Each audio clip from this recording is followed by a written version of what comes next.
poop. New woman in charge at Mesa Fire Department. Yeah, Mary Cameli will head the Mesa Fire Department. The first time a woman has held this position in that city. Right, so coming up in about 15 minutes, she's going to join us here in studio. Their department does something I think pretty interesting, and we're going to talk about that. And also, you know, she was one of the first 2 female hires ever for Mesa Fire, so she has a long history there as well. So it's going to be interesting. We'll talk to her in just a bit. Turning to history that has been made in the city of Mesa. The city just hired their first ever female fire chief. Mary Cameli is joining us this morning. Good morning to you. Congratulations on the new job. Thank you so much. And you've got a real history with the department, correct? I mean, was it 1983? Right. 1983, I was hired as a firefighter. 83, okay, 83 as a firefighter, right. And one of the first female firefighters. That's correct. There with the City of Mesa. Right. There was 2 of us that got hired together in 83. Wow. What was that like? I mean, when you first came in and you're one of the first women in there. You know, I was so young. I didn't understand the impact. I just wanted to go there and do my job and work hard and just be a firefighter like everybody else. So it was new to everybody. It was new to the folks I worked with. It was new to the community when we go on calls. Oftentimes we'd go on calls and someone would ask, "Are you the cook for the fire department?" They would ask us those kind of questions, not knowing really what our role was.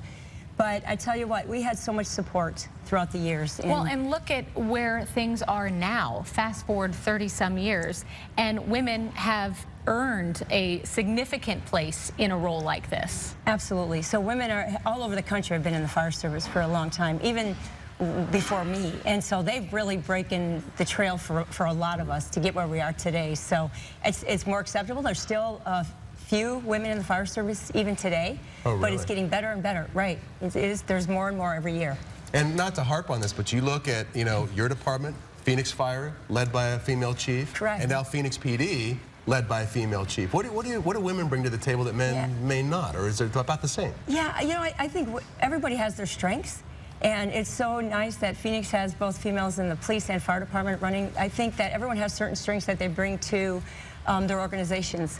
Oftentimes they seem women are more nurturing, maybe on incidents, things like that, but also it's just the level of training that we gets us to where we are today. And I really appreciate that. As far as the Mesa Fire Department and what you hope to do as far as moving the department forward, what are some of the big things that you really want to work towards? So, you know, I think every fire chief in the nation is dealing with something, one thing or another, and Mesa's no different.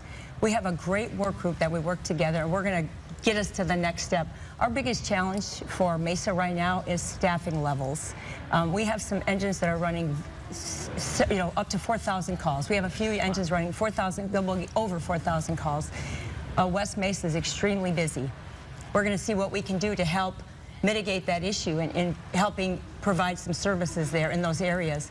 Right now we're working off of a $12 million grant.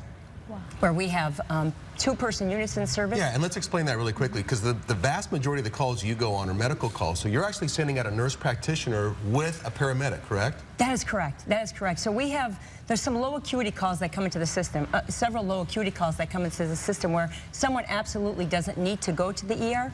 So we were awarded this grant based on this program. So you have a captain paramedic with a nurse practitioner, and they go on these low acuity calls where they can provide the service right there in the home.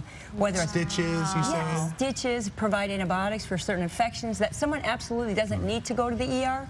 They can treat them right there on scene. That reduces the volume in the ERs for especially things that can be done in a smaller scale. Minor things, yeah. Right. You guys run more efficiently as far as freeing up services for your firefighters and engines to go on other calls that absolutely need their attention. Exactly. That's exactly how the program was designed, to help the healthcare system as a whole and do what's best for the patient. Well, that sounds like a great idea. Congratulations on the new position. Thank you so much. You're welcome back here anytime to speak with us about other issues you have going on. Okay, great. Thank you so much. Nice to meet you. Nice meeting you too.